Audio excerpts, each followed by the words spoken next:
Hello friends, welcome back to our channel. తాండవని చంపింది జీవన, ఇందుమతి అని తెలుసుకున్న ఆనందిని చంపాలని చూసిన జీవనకి దిమ్మ తిరిగే షాక్ ఇచ్చిన ఆదిత్య. అసలు ఏం జరిగిందో తెలుసుకోవాలి అంటే ఈ వీడియోని ఎక్కడా స్కిప్ చేయకుండా చివరి వరకు చూడండి. ఇక స్టోరీలోకి వెళ్ళినట్లయితే ఆదిత్య ఇద్దరు మాట్లాడుకుంటూ ఉంటారు. ఇంతలోనే సీను తన మొహానికి మంకీ క్యాప్ పెట్టుకొని అక్కడికి వస్తాడు. ఇక చూడడంతో సీను చాలా కంగారు పడుతూ అక్కడి నుంచి వెళ్ళిపోతూ ఉంటాడు. అది చూసిన సీను ఇట్రా అని పిలవగానే ఇక సీను వెంటనే లోపలికి వస్తాడు. ఏంటి సీను, నేను పిలుస్తున్నా అలాగే వెళ్తూ ఉన్నా, ఏం జరిగింది అనగానే అప్పుడు సీను చూడు అమ్మాడి, నా మొహం మీకు చూపియాలన్నా నాకు చూపియ బుద్ధి కావడం లేదు. ఎందుకంటే నా వల్ల ఆదిత్య బాబు అరెస్ట్ అయ్యాడు. ఒకవేళ నీకు తెలివుంది కాబట్టి నువ్వు ఆ పోస్టుమార్టం రిపోర్టు తెచ్చి ఆదిత్య బాబు నిర్దోషి అని నిరూపించావు. లేకపోయుంటే ఆదిత్య బాబుని అరెస్టు చేసేవాళ్ళు. నువ్వు ఆదిత్యని కాపాడుకోలేని పరిస్థితుల్లో ఉంటే నా పరిస్థితి ఎలా ఉండేది? మీ అత్త ముందు, మీ వాళ్ళ ముందు నువ్వు చులకన అయిపోయేదానివి. అంతేకాదు ఆదిత్య బాబుని బ్రతికున్నన్ని రోజులు జైల్లోనే ఉంచేవాళ్ళు. ఇదంతా నా వల్లే కదా. అసలు నేను ఇక్కడికి రాకపోయుంటే, ఆ కారు తీసుకువెళ్ళకపోయుంటే బాగుండేది అమ్మాడి అని సీను అంటూ ఉంటే అప్పుడు ఆదిత్య, ఏంటి సీను అలా మాట్లాడతావు? అసలు తప్పంతా నాదే. కార్ డిక్కీకి లాక్ వేసుంటే ఈ తప్పు జరిగేదే కాదు. చూడు, అదంతా మన మంచి కోసమే, వదిలేయ్ అనగానే అప్పుడు సీను, లేదు ఆదిత్య బాబు, అసలు ఆ శవం కారులోకి ఎలా వచ్చింది, ఎవరు చెప్పుంటారో తెలుసుకోవడానికి మనం ఒక చోటుకు వెళ్ళాలి అనగానే అప్పుడు ఆదిత్య, ఎక్కడికి సీను అనేసరికి అప్పుడు సీను, చూడు ఆదిత్య బాబు, మాకు తెలిసిన ఒక గురూజీ ఉన్నాడు. అతను అంజనమేసి ఈ శవం కారులో ఎవరు పెట్టారు, అతన్ని ఎవరు చంపారో తెలుస్తుంది.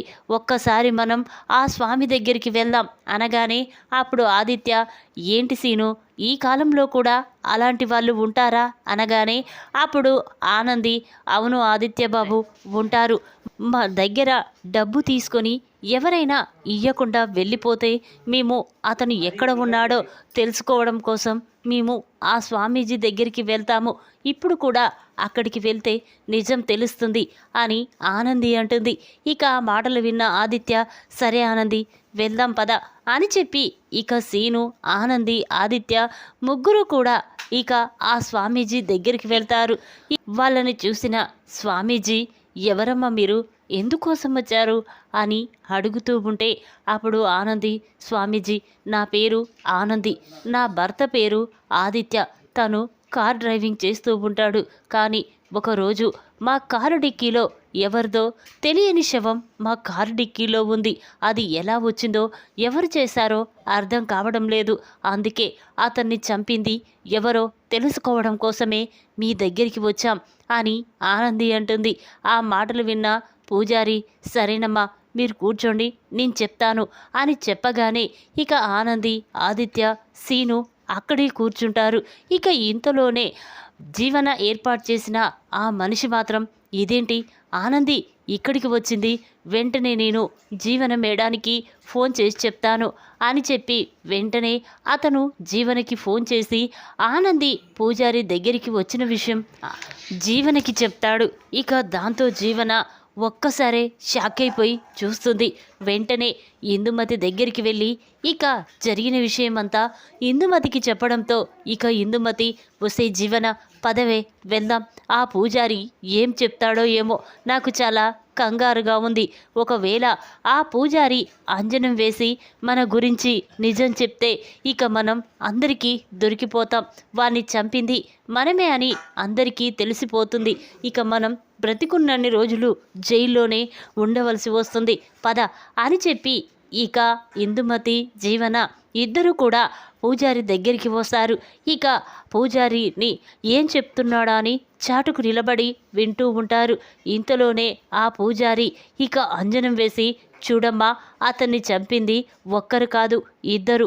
అంతేకాదు వాళ్ళ రూపాలని పట్టి చూస్తే వాళ్ళు ఆడవాళ్ళు అని క్లియర్గా తెలుస్తుంది అని పూజారి అనగానే ఇక ఆ మాటలు విన్న ఆనంది ఒక్కసారి షాక్ అయిపోయి చూస్తూ ఉంటుంది. ఇక వెంటనే ఆనంది, పూజారి గారు, వాళ్ళు ఎవరో ఒకసారి వాళ్ళ మొహాలు ఎలా ఉంటాయో ప్లీజ్ చూపించండి అనగానే ఇక వెంటనే పూజారి అంజనం వేసి తన అరిచేతిలో ఇందుమతి జీవన ఫోటోలు ఆనందికి చూపిస్తాడు. ఇక అది చూసిన ఆనంది, ఆదిత్య ఒక్కసారే షాక్ అయిపోయి చూస్తూ ఉంటారు. ఇదేంటి, వీళ్ళు తాండవంని చంపాలనుకున్నారా?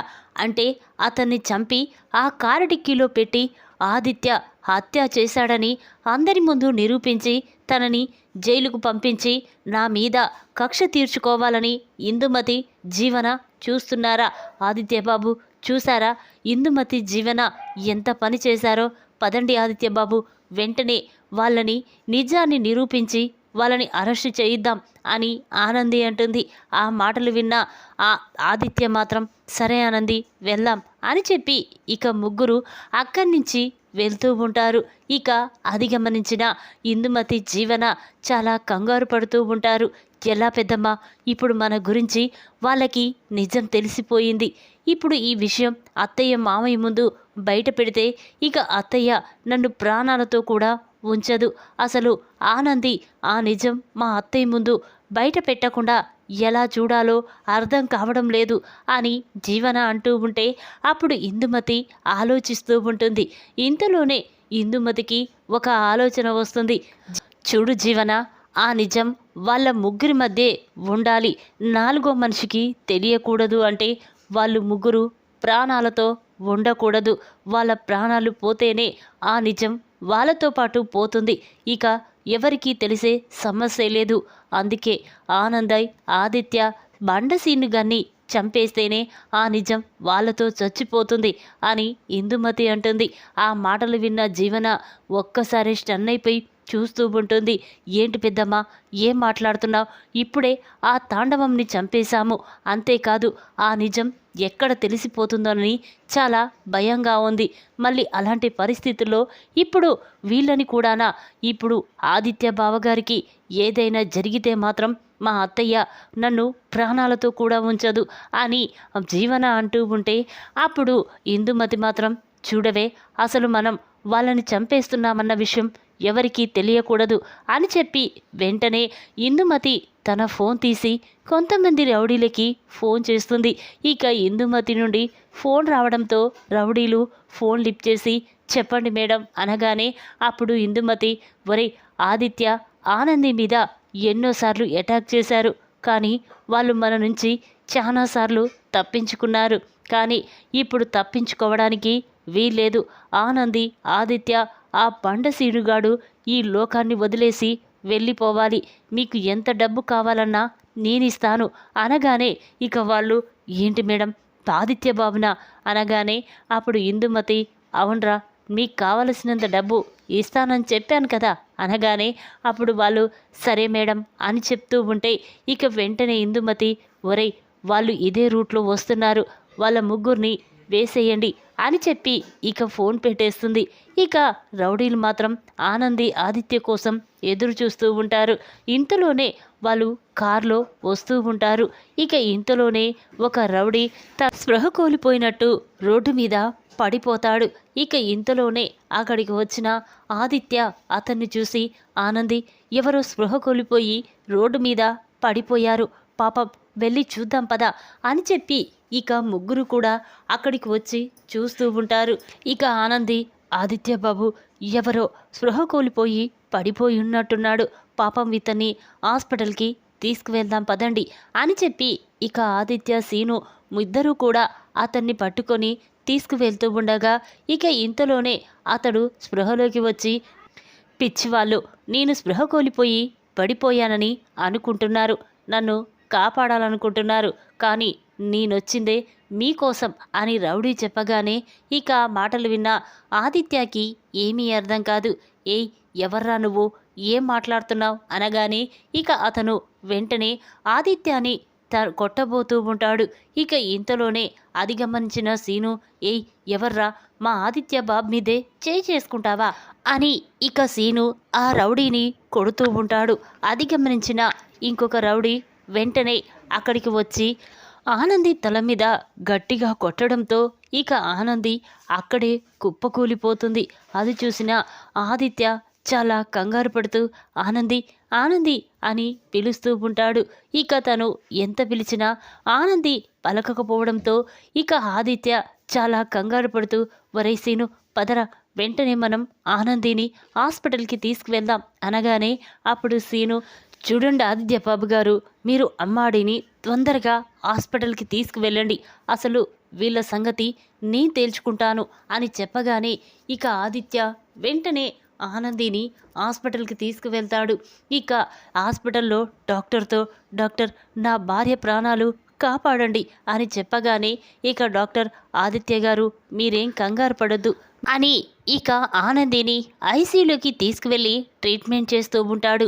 ఇక తలకి బలంగా గాయం అవడంతో ఆనంది బ్లడ్ చాలా పోవడంతో ఇక డాక్టర్ బయటికి వచ్చి, ఆదిత్య గారు ఆనందికి బ్లడ్ చాలా పోయింది, కానీ ఒకవేళ బ్లడ్ ఎక్కించవలసి వస్తే మాత్రం మీరు మాత్రం ఆ బ్లడ్ తయారుగా తీసి పెట్టండి అని చెప్పగానే అప్పుడు ఆదిత్య, సరే డాక్టర్, కానీ ఆనంది ప్రాణాలకి ఎటువంటి ప్రమాదం జరగకూడదు అని చెప్పి బాధపడుతూ ఉంటే అప్పుడు డాక్టర్, మీరేం బాధపడకండి, ఆనందికి ఏమీ కాదు, సరైన సమయానికి హాస్పిటల్కి తీసుకొచ్చారు కాబట్టి తన ప్రాణాలకి ఎటువంటి ప్రమాదము లేదు అని చెప్పి ఇక డాక్టర్ ఆనందికి ట్రీట్మెంట్ చేస్తూ ఉంటాడు. ఇదిలా ఉండగా ఇక సీను మాత్రం ఆ రౌడీని పట్టుకొని కొడుతూ ఉంటాడు.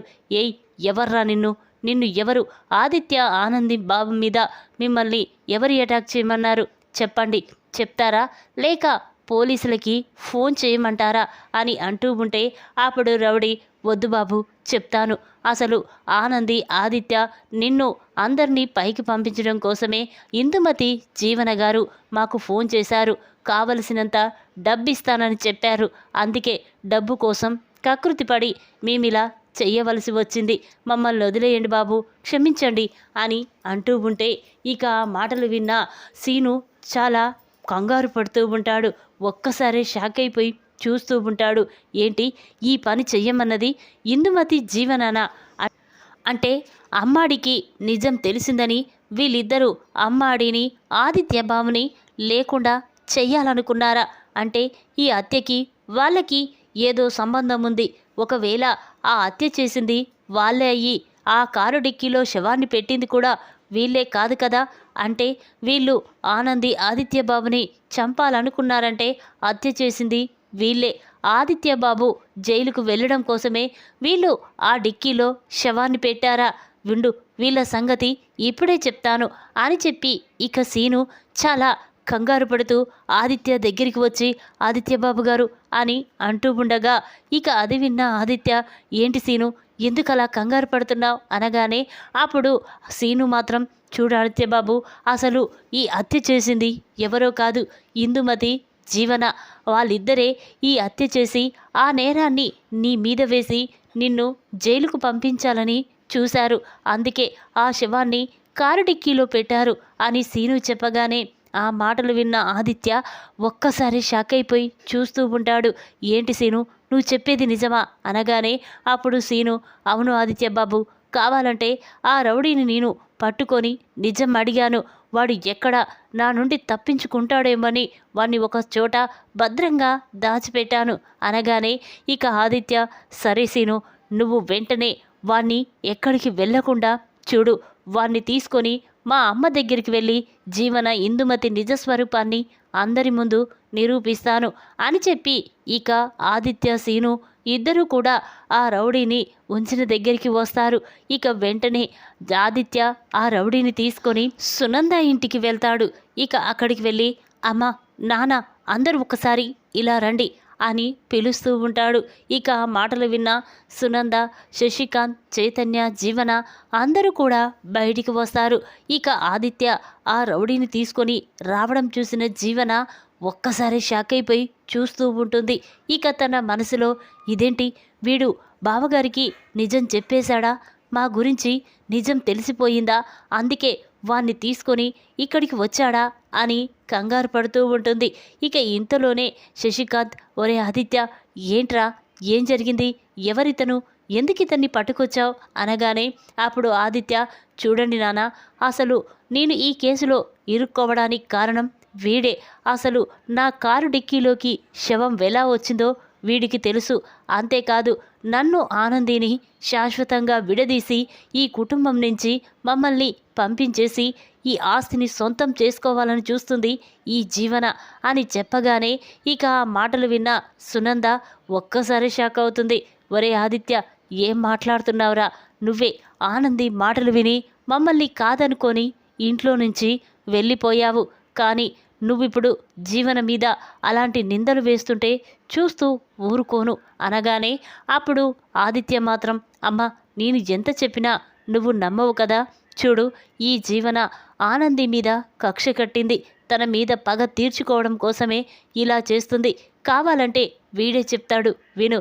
ఒరేయ్, చెప్పరా అనగానే ఇక వెంటనే అతను, అవును మేడం, ఈ జీవన, ఇందుమతి ఇద్దరూ కలిసి ఆనంది, ఆదిత్య, సీను గారిని చంపమని మాకు డబ్బిచ్చారు. అందుకే మేము వాళ్ళ మీద చంపే ప్రయత్నం చేశాం. కానీ ఇంతలోనే ఆ సీను మమ్మల్ని పట్టుకొని 4 తగిలించగా ఈ నిజాలు మొత్తం బయట పెట్టాం అని చెప్పగానే ఇక ఆ మాటలు విన్న సునంద ఒక్కసారి షాక్ అయిపోయి చూస్తూ ఉంటుంది. ఏంటి, ఆదిత్యని చంపమని చెప్పావా అని చెప్పి సునంద చాలా కోపంగా జీవన చెంప పగలగొడుతుంది. అది చూసిన జీవన కంగారు పడుతూ, అత్తయ్య, నేను చెప్పేది వినండి ప్లీజ్ అంటూ ఉంటే అప్పుడు ఆదిత్య, లేదమ్మా, ఇక ఈ జీవన మన ఇంట్లో అడుగుపెట్టి మనల్ని నాశనం చెయ్యాలని చూస్తుంది. ఆ ఇందుమతితో చేతులు కలిపి నన్ను, నా భార్యని చంపాలని చూస్తుంది. అలాంటి జీవనని నేను ఎప్పటికీ క్షమించలేను. అందుకే పోలీసులకి నీడి తారా నిజం చెప్పి జీవనని నేనే అరెస్టు చేయిస్తాను అని చెప్పి ఇక ఆదిత్య వెంటనే తన ఫోన్ తీసి ఎస్ఐకి ఫోన్ చేస్తాడు. ఆదిత్య నుండి ఫోన్ రావడంతో ఎస్ఐ వెంటనే ఫోన్ లిఫ్ట్ చేసి, చెప్పండి ఆదిత్య గారు అనగానే జరిగిన విషయం మొత్తం కూడా ఆదిత్య ఎస్ఐకి చెప్తాడు. ఇక దాంతో ఎస్ఐ, సరే బాబు, మీరు చెప్పినట్టే చేస్తాం అని చెప్పి వెంటనే సునంద ఇంటికి వచ్చి జీవనని అరెస్టు చేసి అక్కడి నుంచి తీసుకువెళ్తారు. ఇక అది చూసిన శశికాంత్, సునంద, ఇప్పటికైనా ఆనంది గురించి నిజం తెలుసుకో, ఆనందిని అర్థం చేసుకొని వెంటనే ఇంటికి తీసుకొచ్చేయి అని శశికాంత్ అంటాడు. ఇక ఆ మాటలు విన్న సునంద సరేనండి అని అంటూ ఉంటుంది. ఈ విధంగా తాండవం చంపింది ఇందుమతి, జీవన అని తెలుసుకున్న ఆనంది వాళ్ళ గురించి సునంద ముందు నిజాన్ని బయట పెట్టబోయిన ఆనందిని చంపాలని చూసిన జీవన చెంప పగలగొట్టిన సునంద. ఈ వీడియో కనుక మీకు నచ్చినట్టయితే లైక్ చేయండి. మరిన్ని వీడియోల కోసం మా ఛానల్ని తప్పకుండా సబ్స్క్రైబ్ చేసుకోండి. Thanks for watching.